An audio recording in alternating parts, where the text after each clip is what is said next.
Yudhishthir, Bhim, Arjun, Nakul and Sahadev, otherwise known as Panch Pandav, someone should show him that the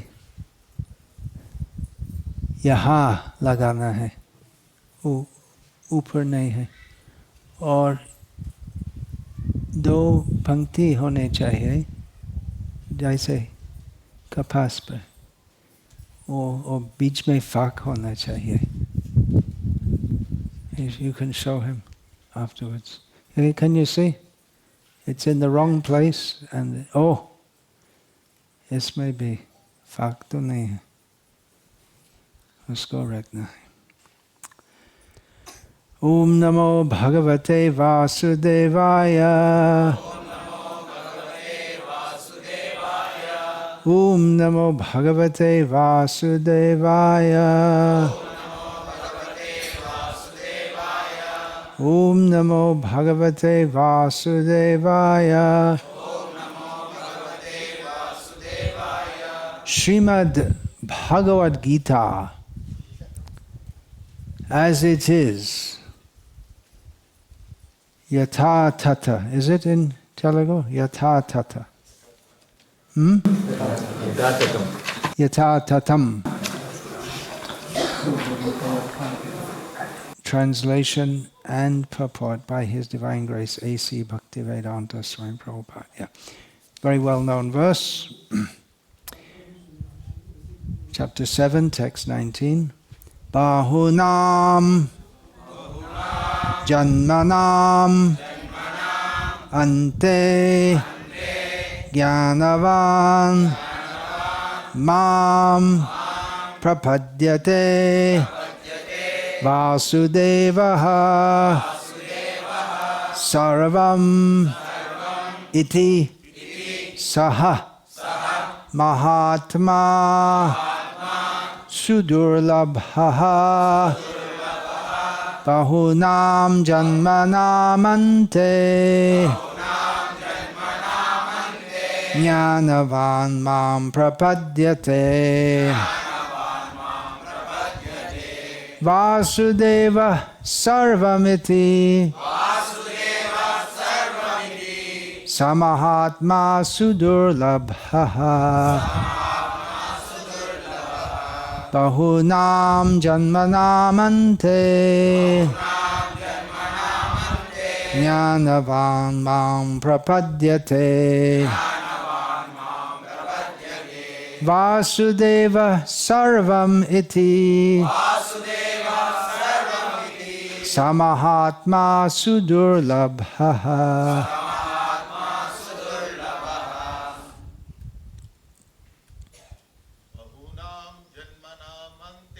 Bahunam Janmanamante Jnanavan Mam Prapadyate Vasudeva Sarvamiti Samahatma Sudurlabhaha. Bahunam Janmanamante Jnanavan Mam Prapadyate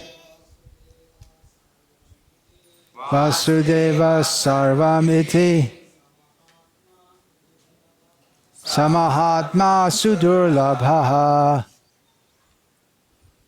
Any Gurukul Chatra? Bahunam Janmanamante Jnanavan. Don't see. Vasudeva Sarvamiti Samahatma Sudurlabhaha. Bahunam Janmanamante. No seeing.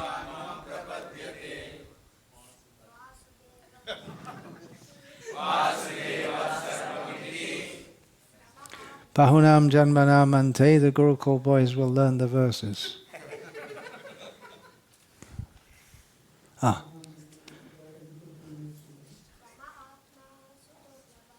Samahatma Sudurlabhaha. Any Durlabh Mahatma Bahunam janmanam ante Jnanavan mang prapadyate Vasudeva sarvamiti Samahatma sudurlabha Sa chatra sudurlabha Janmanamante Jnanavan mang prapadyate Vasudeva sarvamiti Samahatma sudurlabha. Any Devis? Bahunam janmanamante Jnanavan mang prapadyate Vasudeva sarvamiti Samahatma sudurlabha.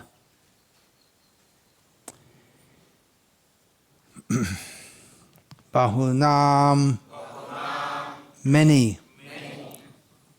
Janmanam, repeated births and deaths. Ante, after. Jnanavan, one who is in full knowledge. Bring the blue notebook that I'm writing. The blue one? Bring it. Mam, unto me. Prapadyate, surrenders. Vasudevaha, the personality of Godhead, Krishna. Sarvam, everything. Iti, thus. Saha, that. Mahatma, great soul. Sudurlabha, very rare to see. Lord Krishna says, after many births and deaths, he who is actually in knowledge surrenders unto me, knowing me to be the cause of all causes and all that is. Such a great soul is very rare. Purport. The living entity, while executing devotional service or transcendental rituals, after many, many births, may actually become situated in transcendental pure knowledge that the Supreme Personality of Godhead is the ultimate goal of spiritual realization.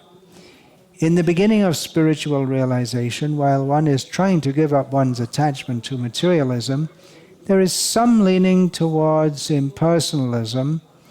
But when one is further advanced, he can understand that there are activities in the spiritual life and that these activities constitute devotional service. Realizing this, he becomes attached to the Supreme Personality of Godhead and surrenders to Him.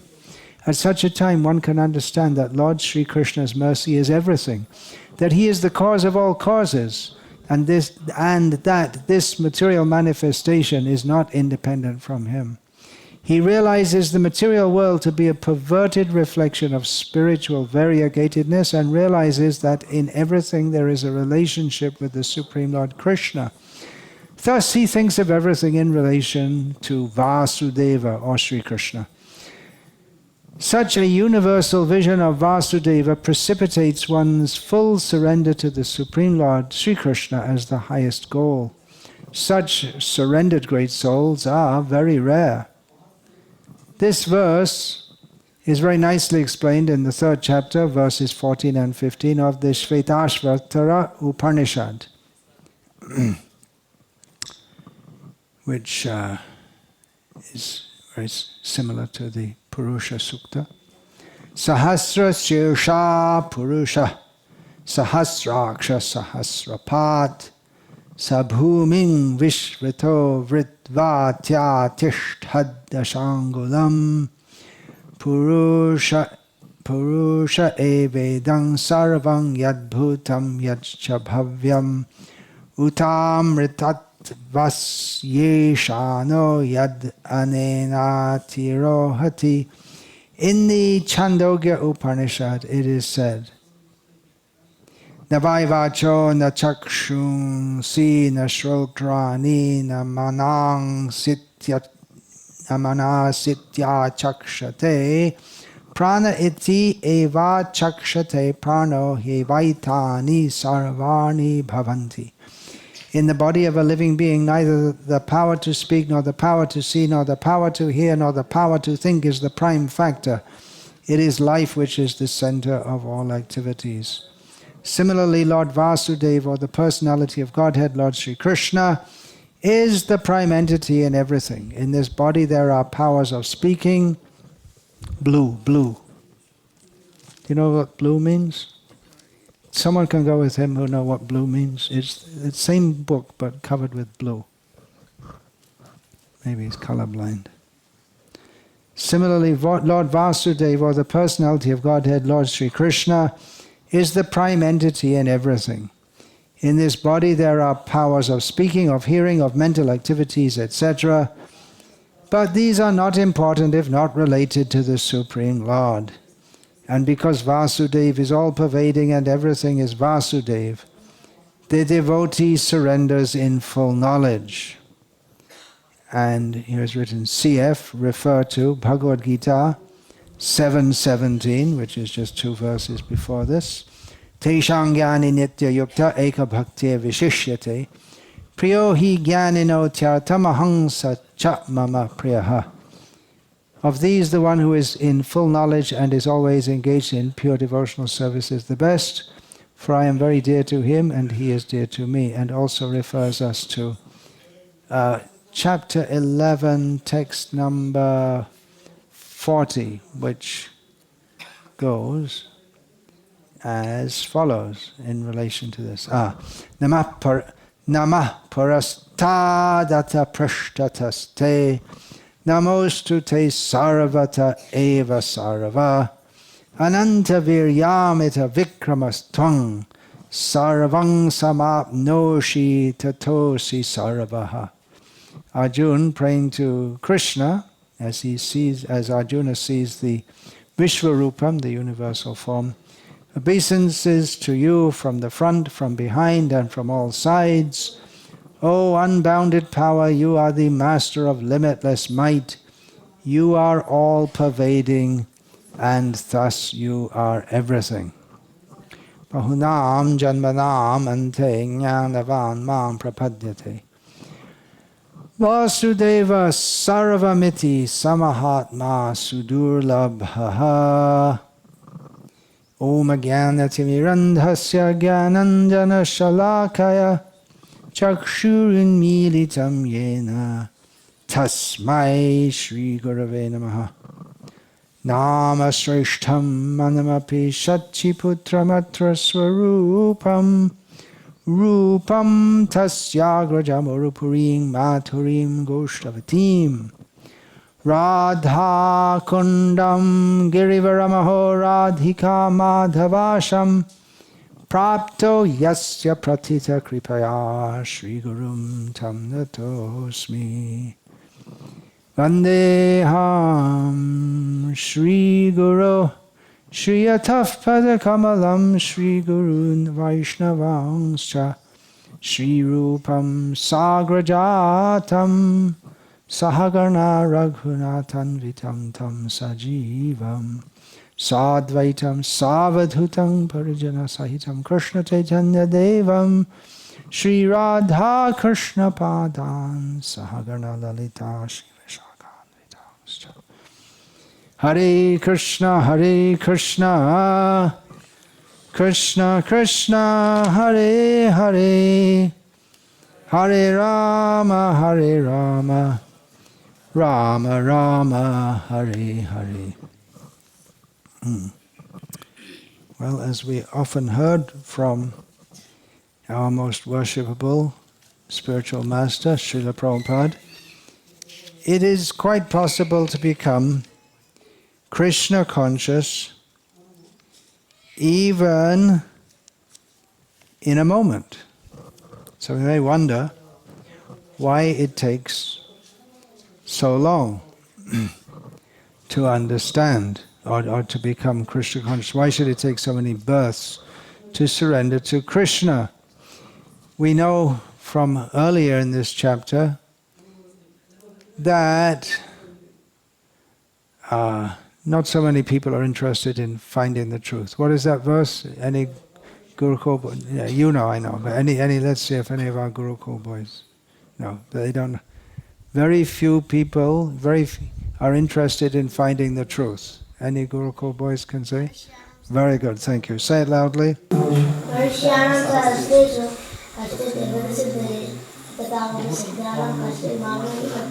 Yeah.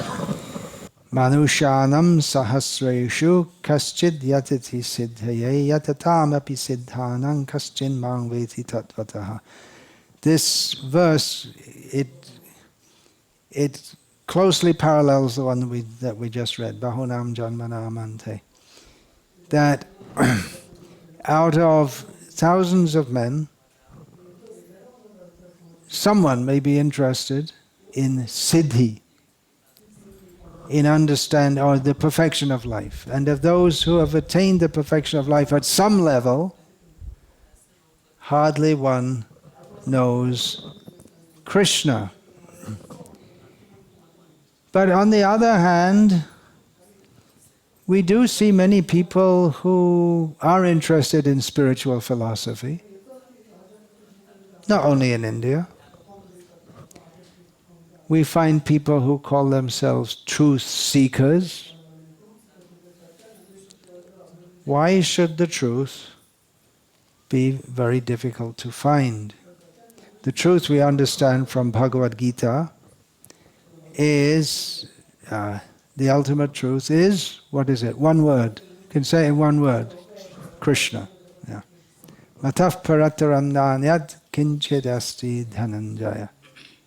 There's no truth, Srila Prabhupada translates this, higher than myself. Well, the conditions to understand Krishna are given again in this 7th chapter, just a little later. What are the conditions for becoming Krishna conscious? What are the prerequisites? Anyone?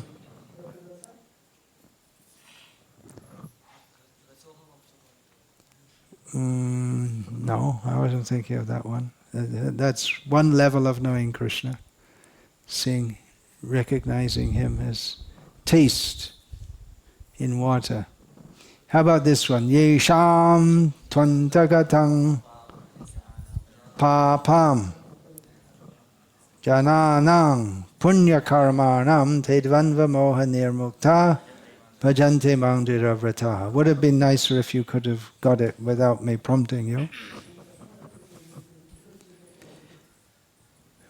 In short, we can say the conditions are piety and proper understanding, right? We can say briefly, piety and proper understanding.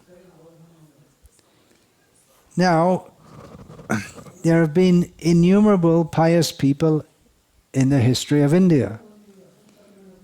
Practically, the real history of India is not these kings came and those invaders came, but the real, if we're going to speak about the glory of this land, the real glory is the spiritual culture, which means spiritual people who are upholding that. And there have been many, apart from the well-known, outstanding swamis, there are innumerable people who have lived very pious lives, and even up to the present day you can see people who, from their very birth, have lived very pious lives. They've not only Brahmanas, Kshatriyas, Vaishyas, even Shudras, they follow their roles scrupulously. In Gita, Krishna states that especially the Brahmanas and Kshatriyas are expected to be more pious. Where does that come? Where does that come? Anyone? Say it. King Puna Brahmana Punya. Because before that, Papa Yoni, the verse before that, speaks about the papayoni, striyo vaishas tata shudras. But marmhi partavya parshritya yepi syuv papayone striyo vaishas tata shudras tepi yanti param gatim. Even persons who are born in a situation which is considered sinful, if they take full shelter of me, Krishna says, they can param gatim. They can go to the highest destination. And King Puna Brahmana Punya Bhakta Raja Shayastata Anityam Asukam Lokam Imam Prapya Bhajasvamam. Then what to speak of the Brahmanas who are pious and the devotional kings who in this miserable and temporary world worship me. So especially the Brahmanas and the Kshatriyas, they're expected to be more pious. And we see up to the present time there are, of course, the numbers decreasing generation by generation.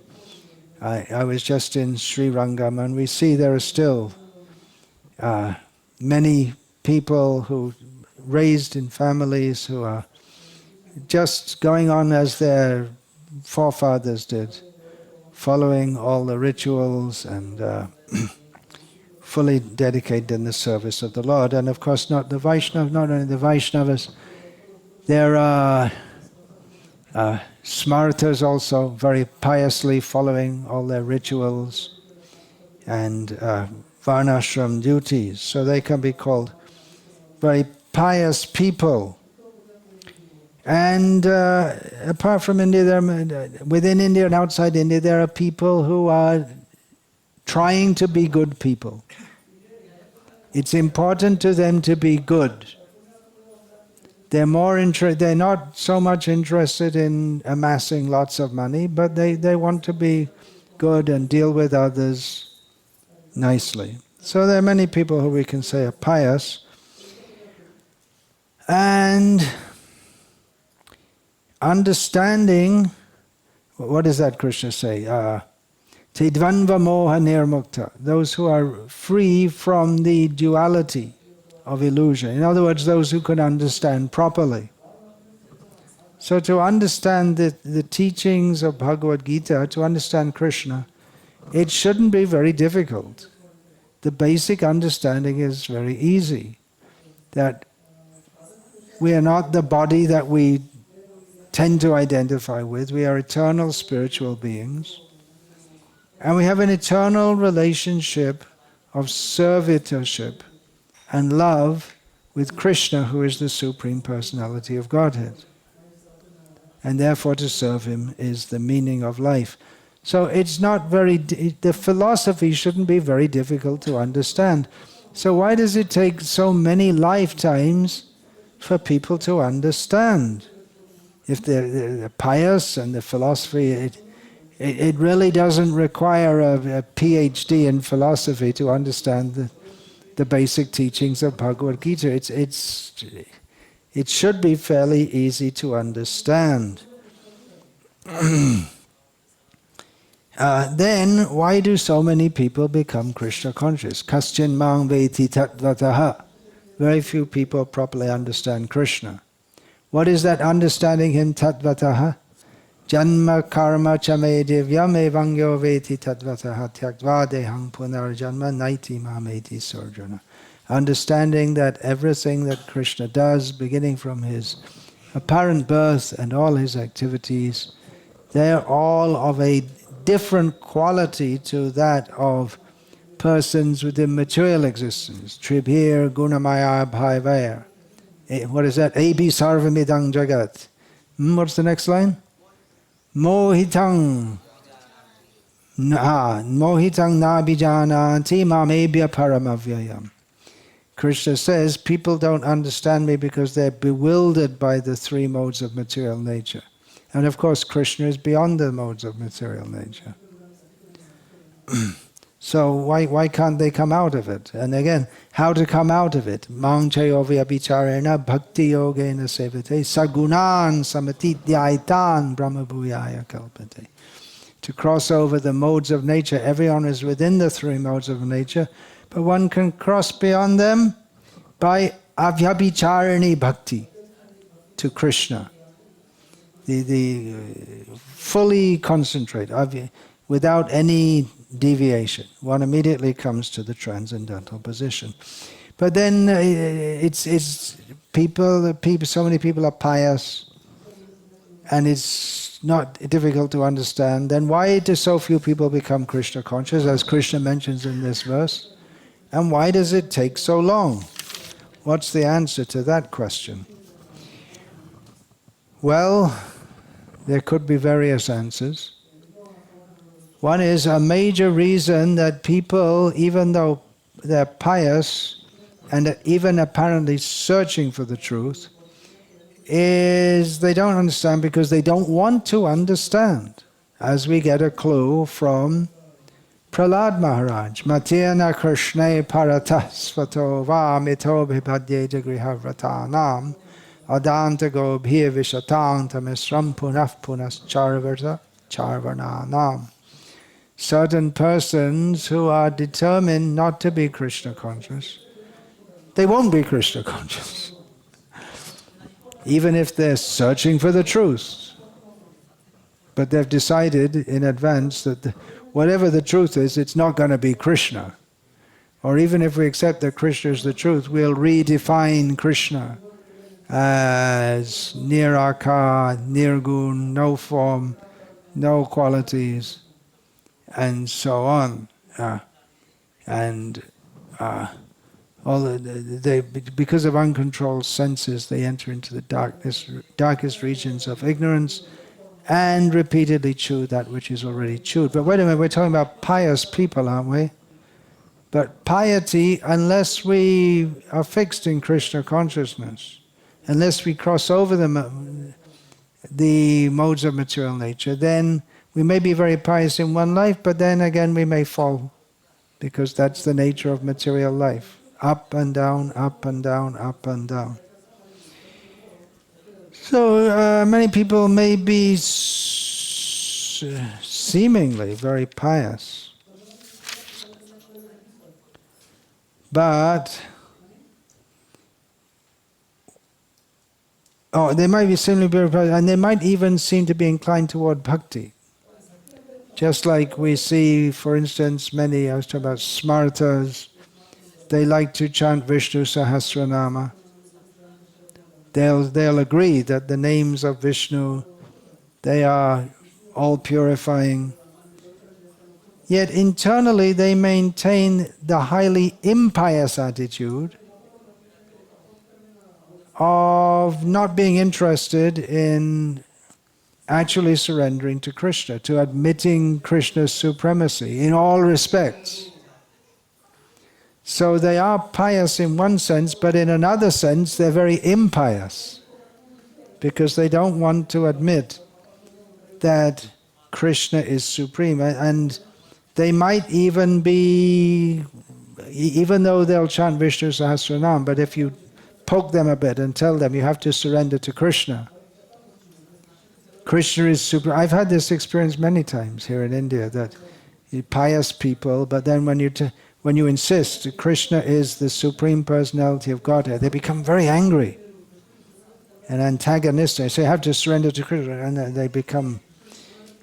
Even some years ago, I was in the house of a man who was worshipping Narayana at home. But then when I said, actually, the Krishna, it wasn't the question of Krishna or Narayana, but when I was pushing the point, you have to say, oh, Narayana, he's niraka.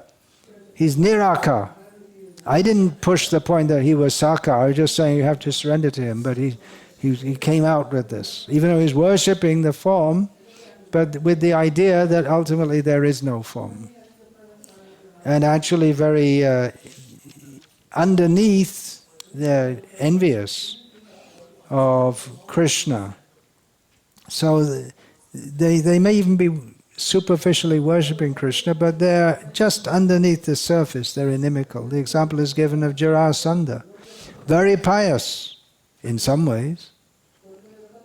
That example is given in Chaitanya Charitamrita. Very pious in many ways. He was very much inclined toward the Brahmanas, which is why Krishna thought up the ruse of going to Jarasandha, himself, Arjuna and Bhima, dressed as brahmanas because he knew that Jarasandha would never refuse anything to a brahmana. He was known as being so pious.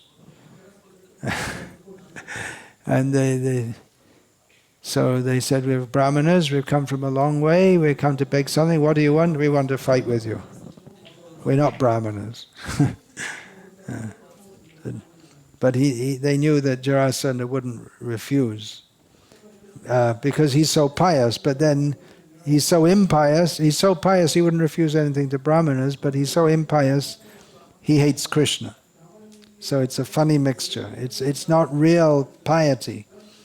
It will take many, many lifetimes for such persons to become Krishna conscious because they stubbornly don't want to be Krishna conscious. They are Maya aparita jnana. They are avyaktam vyaktim apanam manyante mama buddhayaha. They think that Krishna is simply a product of some unmanifest reality. Avajananti ma murha manushing tanamashritam param bhavma jananto mamavyayam anutamam. That Krishna is actually the Supreme Personality of Godhead and He's supreme. They simply, they don't want to accept it. So they're pious on the one hand and impious on the other hand. So they're not really, it's not really pious at all. If we're from the material point of view, they may be pious. They get birth in a Brahmin family from performing pious activities, but their internal attitude is not at all pious. We find in Sri Chaitanya Charitamrita a description of the Mayavadis of Kashi, Kashiya Mayavadi, who they don't like to say the name of Krishna. They'll speak the words Brahma, Atma, Chaitanya. Chaitanya in this context meaning consciousness, as it means in Telugu language. As it means, well, it's a Sanskrit word, but they won't like to say the name of Krishna. The other day we met with some Hindu activists who are very committed to upholding Hinduism and even risking their lives and giving their whole energy for trying to protect the innocent Hindus from the waves of Christian conversion. But they wouldn't chant Hare Krishna.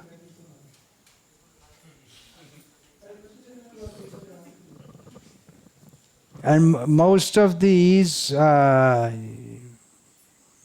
activists, they're strongly influenced by Ramakrishna, Vivekananda philosophy.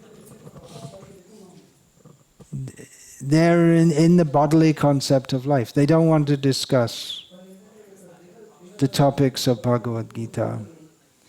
But they're thinking we're Hindus and they define Hinduism as hatred of non-Hindus. Bodily concept of life. We saw with one of if we come to the topic of discussing the truth, they become very upset. They don't discuss it at all. That happened years ago. The devotees in Canada, they related to Srila Prabhupada how they attended an interfaith conference. And everyone, all the different delegates were saying what they had to say.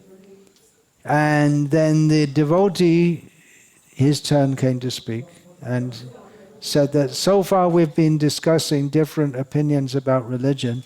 Now let us discuss what is the absolute truth. And he said they all became very upset when he said that. They related this to Srila Prabhupada. In the case of our Hindus, we often find that if they're a little bit learned, they might read a book or two here or there, and then they think they know everything, and then they give lectures here and there. In future, we may expect that if our movement is actually preaching the teachings of Bhagavad-gita as it is, and Srimad Bhagavatam as it is, as we're supposed to, then the biggest philosophical challenge, it's not going to come from Christians, because they don't have anything really resembling philosophy. It's going to come from envious Hindus. And that's the history of Vaishnavism, that Sri Ramanuja, he established his teachings in opposition of and in defiance to the Kevaladvaitavad of Sri Shankaracharya. He had to oppose that, and Madhvacharya even more so. The idea that we take the Vedas and come up with the idea that Ekam Advitiya, there's only oneness and there's not two-ness of any sort whatsoever. Kevaladvaita, there's only oneness. So we can expect that if we're actually doing our job of preaching Krishna consciousness as it is. Now, of course, it's not that everyone is grossly envious. And definitely we find more response to Krishna consciousness in India than anywhere else, because people are mostly pious, and it's relatively easy in this sacred land to interest people in Krishna consciousness. It's relatively easy to get people to chant Hare Krishna. And actually, in many parts of the world now, it's relatively easy, easier than it was when Srila Prabhupada first came to the West in 1965, to get people to chant Hare Krishna. At least if we say to them, chant, if we say, Hare Krishna, chapo, chapo, Hare Krishna, chant Hare Krishna, or bolo, or whatever, then we'll find many people, they'll immediately respond. And if we could go on Harinam Sankirtan in New York City or London or Sydney or many places, we'll chant, and then a crowd forms around us, and we'll just say to everyone say Hare Krishna, and we'll find many people will join in also. That's actually mentioned in the Chaitanya Bhagavat, that Chaitanya Mahaprabhu and Nityananda, they were able to uplift the drunkards, the fallen people. They could get them to chant very easily, but the Mayavadis of Kashi, very, very hard. They didn't like to chant at all. They were very difficult to save. So it's relatively easy to get people to chant Hare Krishna. Now we're discussing here, why is it that people, it takes them so many lifetimes to surrender? Well, the thing is that we'll find it's people who are a little bit pious, it's relatively easy to get them to chant Hare Krishna. But then if we tell them you have to surrender to Krishna and take Krishna consciousness very seriously, then it becomes very hard. We'll go out in public and we'll ask everyone chant Hare Krishna, but we don't generally say, okay, very good, you chanted Hare Krishna. Now you stop eating meat, drinking, gambling, smoking, womanizing, looking at porn on the internet, and what else? Eating, gambling, illicit sex, intoxication. Fully surrender to Krishna. We don't do that when we go out preaching, because we know that people won't relate to it, they won't be able to understand it. But the idea is that we're supposed to introduce people to Krishna consciousness, give them Prabhupada's books, give them the teachings of Bhagavad-gita as it is, and gradually induce them to take to Krishna consciousness fully. What do we call that? We call that preaching, right? Preaching is the essence. Preaching means, well, there are various levels. Preaching means to go out in the public and chant Hare Krishna, to give people some kind of exposure to, well, a very important exposure to Krishna consciousness by at least hearing the holy names.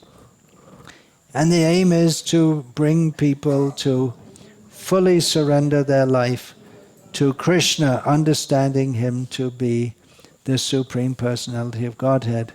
But as we often experience, it's much easier to get people to chant Hare Krishna than to fully surrender to Krishna. And if we start to preach, someone may be they may be friendly and nice, but if we tell them, okay, now you have to accept Krishna is supreme, then they start to get uneasy and they start to get upset. Often we find that. They may become angry. That's why, or one of the reasons why Srila Prabhupada emphasized distribution of books. This is our best bridge preaching. Give the books. Let them read the books and get the full philosophy given by Srila Prabhupada. But we're supposed to speak the philosophy also. But it's hard. It's not so hard to get people to chant Hare Krishna. And it's not hard in most cases to get people to take Krishna prasadam. There are people who are inimical to that also. I remember once I was in a hospital in Bangalore, and just opposite me there was a boy about 15 years old, Muslim boy, you could tell. I wanted to give him some prasad. I had some sweets there for giving to the doctors. And I went to give him. He had a look came on his face like it was the most horrible thing. I guess he had the idea that it was Satan, shaitan in this food, and he got up and went away as if I was trying to strangle him or something. So we can understand why our Hindu activists want to stop this conversion, because they have that. If they become this kind of Christian, then they'll hate the culture of their forefathers, hate the culture of this land, and it becomes very difficult to preach Krishna consciousness to them. So even giving prasadam sometimes can be difficult, but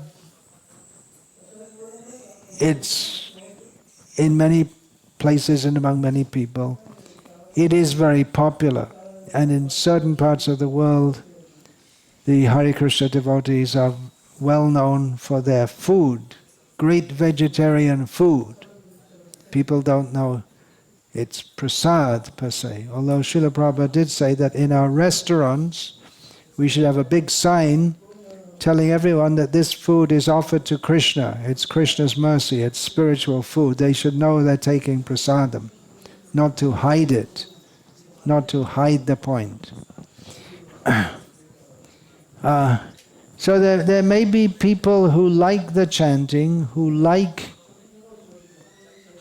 prasad, or they like our food, but they don't like our teachings. In America, for the last few years, there's organized every year what's called the Bhakti Fest. Fest is short for festival, in which people, Americans, non-Indian American, non-Hindu, or not coming from Hindu families, they go to a Bhakti Fest, in which I'm not sure exactly what's there, and I don't really want to go and find out.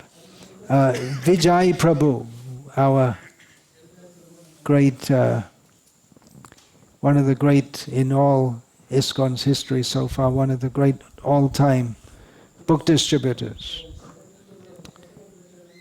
He told me, was it him who told me that, or someone told me that they went to, he and some other book distributors went to this Bhakti Fest one year. They thought it'd be good for book distributors. It was terrible. No one wanted to take our books. And he told me that the main organizer of the Bhakti Fest had told one of our intrepid swamis who always goes there to the Bhakti Fest that we like your food, we like your chanting, but we don't like your philosophy. Told him outright. We like your food, we like your chanting, we like your kirtan, but we don't like your philosophy. So it is hard to preach, to actually preach and speak the philosophy and try to get people to accept that. So now, how to avoid this problem, that people become upset, they don't like it, they don't want to accept it. We may spend hours speaking to people, but they don't want to hear anything, as we had the experience the other day. How can we avoid that? I mean, what are we going to do? So now we discovered something, it's called bridge preaching, or it could be described as preaching without preaching. For instance, we have, it's become a big success in many centers in the West, and now they adopted it in India also, the Festival of Colors, based on Holi festival. And in America, devotees organize at different centers. They invite all young people to come, young or whatever, and they have different kinds of music, rock music playing, and sometimes they play the Hare Krishna mantra with some jerky tune that you can dance to, and they get everyone to dance, and then they all throw different colors on each other. It's called the Festival of Colors, and people come, they pay money, good, and they hear the Hare Krishna mantra, they associate with devotees. Of course, devotees are not going to preach anything to them because they won't like it, and they get prasadam. So they get prasad, they visit our temple, they might even go in the temple and take darshan. They get prasad, they associate with devotees, although devotees are not going to make a big thing that they're devotees, and they're definitely not going to preach anything to anyone because they don't want to hear anything we got to say if it's about Krishna, which is so they get, the main thing is they get prasad, they get the holy name, they give some money, and they get to like devotees. I think devotees are nice people. They organize festivals like that. And all young men and young women all mixed up together, throwing water and colors on each other. Sense gratificatory, but there's prasad, and there's the holy name is there somewhere mixed up with everything else, and no one surrenders. But anyway, they must make some progress. Okay, they made some progress. Bahunam Janmanam Anta. You can go on like that for many lifetimes and never surrender, right? You can go to the Festival of Colors for many lifetimes, but you're not going to surrender unless we come to the point of understanding Vasudeva Sarvamiti, Krishna is everything. Someone's got to tell us that, convince us, otherwise we won't surrender. So we discovered this. It's a great way to preach. The easiest way to preach is to preach without preaching. No philosophy. People don't like philosophy. They told us outright, they don't like our philosophy. Why should we upset them? If they're willing to give money and chant and take prasad, we can preach without preaching. Better. We don't make any enemies.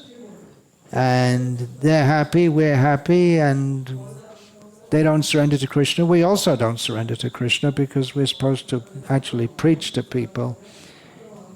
Well, this is the future of our movement. This is the present of our movement. Preaching without preaching. Gaur Premanande, Hari Hari Bo.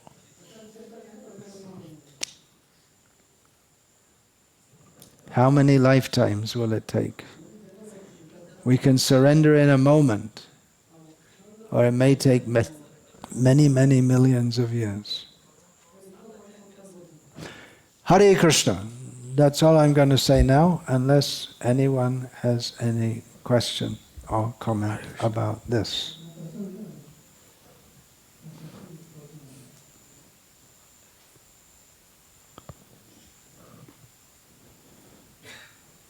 The hand has gone up. The hand has gone up, the other hand has gone up, and we should say Hare Krishna. Then we should all go up to the spiritual world. Hare Krishna. Catch on to the lotus feet of Chaitanya Mahaprabhu. Can we preach through conducting Bhagavad Sapta? Can we preach through Bhagavad Sapta? Well, if we actually speak the message of Bhagavatam. The problem with pious people like to go to Bhagavad Saptahas. But the problem is, if we speak the actual message of Bhagavatam, we'll find that it's not the kind of piety that they want to listen to verses like Nayang deho deha bhajang nriloke kashtan kaman arhate virbhujangye tapo divyam putraka yena sattvam shudyad yasmad brahma sokyam tunantam. Do you know this verse? Not fully. Not fully. So you can't preach through Bhagavad Saptas because you don't even know the basic teachings of Bhagavatam. This is the first of a series of very strong instructions that, do you know who spoke this? Rishabdev spoke to? Sukadev Goswami. To Shukdev Goswami? To his Parikshit Maharaj. Not to his 100 sons. To his 100 sons, among whom the first and most prominent was known as Bharata Maharaj. So Rishabdev says that having attained this human form of life, one should not aspire for sense gratification which is available even to the stool-eating animals like pigs and dogs. But one should engage in divine austerity so that one can be situated in transcendence and attain to spiritual happiness, which is eternal and unending. So if we say this if we preach this message of Bhagavatam, if we preach many stories, many people may like to come.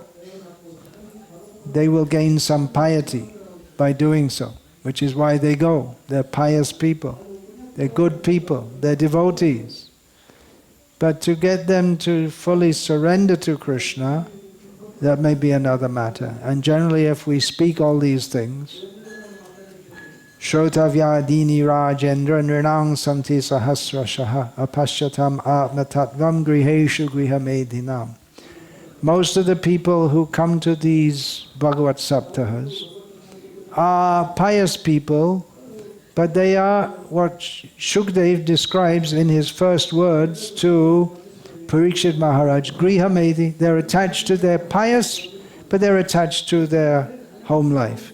And they have many things to discuss, but they are blind to knowledge of the soul, to knowledge of the absolute truth. And they don't want to hear. So it is possible to preach via Bhagavad Saptahas. Yes. Good idea. You can go to Bhagavad Saptahas and give people a set of Prabhupada's Srimad Bhagavatam. But as I note in that, as I've analyzed in that book on speaking strongly in Srila Prabhupada's service, we distribute the books, but we have to speak the message in the books also, and live the message in the books. Otherwise people will think it's just like some school textbook. It has no, it doesn't have any relationship with the reality that we're living.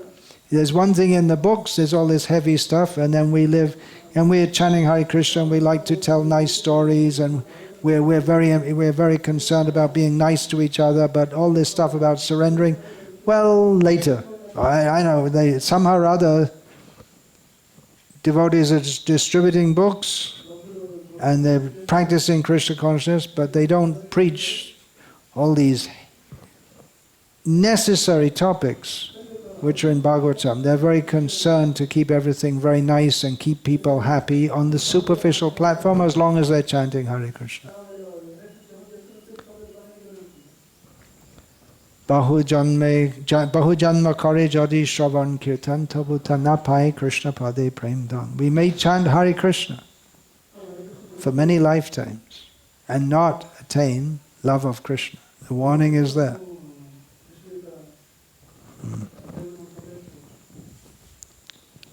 It's actually a major point preaching Krishna consciousness in this country, and maybe in the Telugu speaking area more than others, because it seems that Telugu people in general are the most open and most pious anywhere in India. I mean, people are pious in different places. In Gujarat also, people are very pious, but in another way. They're not really looking for something religious. One reason why the Christians are so active in the Telugu-speaking area is because people, it seems they're looking for something religious. They want some religious guidance. And we find that people are coming to our movement here in this area, and they want to practice something spiritual and religious like this. So it's easy to mislead people also, because they want something spiritual. It's like a hurdle. Why does it take many births to surrender to Krishna? It's like the hurdle. You can do everything. You can chant Hare Krishna, can study Bhagavatam, learn many shlokas, teach your children. It's very popular here in India and among Indians overseas, pious Indians, Hindus, to teach their children many shlokas, but there's not much or hardly any emphasis on teaching them the meaning of the shlokas. Just that they should learn it and recite it. But what does it mean? How do you apply it in your life? There's not much of that. But people they're happy on that platform. And so many times someone say, oh, my son or my daughter has learned the whole of the 15th chapter. Come in and bring the daughter, and the daughter, 8 years old or whatever, will recite it. And, all right, that's a hell of a lot better than being a beef-eating lecture. But how to bring them to the next stage? Otherwise we can get stuck on the platform of piety. Devotional piety. It's not automatic. It's not automatic that even by chanting Hare Krishna we'll go back to Godhead, because we find that one celebrated personality from Andhra Pradesh, who was known by the first name of Sai and the second name as Baba, who a few years ago did the best thing that he ever did in his life. He died. Wish he'd done it earlier. But his followers also chant, you've heard? They also chant the names, Govinda, Govinda, Govinda, Govinda, Govinda, Govinda, Govinda. Gopala, Gopala, Gopala, Gopala. They also chant the holy names, but they're all going to hell if they think that he is this rascal number one who wheelchair Bhagavan, he ended up, that was his Antya-lila, in a wheelchair, that he is actually Bhagavan. And they're also chanting the holy names.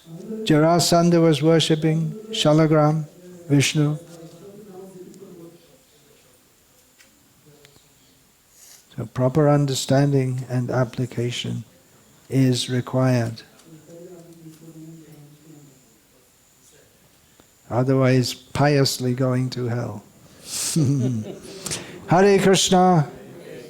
Vancha kalpatarubhyascha kipa sindhu evacha patitanam pavanebhyo vaishnavebhyo namo.